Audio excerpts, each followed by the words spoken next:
ఇంకా నాకు ఈ మాచర్ల అనగానే గుర్తొస్తాయి చంద్రయ్య.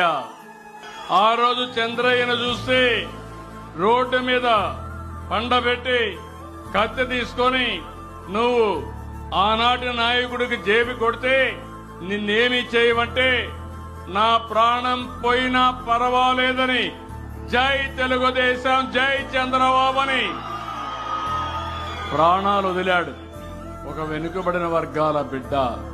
అదే సమయంలో జాలయ్య రక్షణ లేకుండా ఎక్కడికో పోయి తలదాచుకుంటే అతి కిరాతకంగా అతన్ని చంపేసే పరిస్థితికి వచ్చారు. అదే మారిగా ఇప్పుడు మన మధ్య లేడు నంబూరి శేషగిరిరావు కూడా వీరోచితంగా పోరాడారు.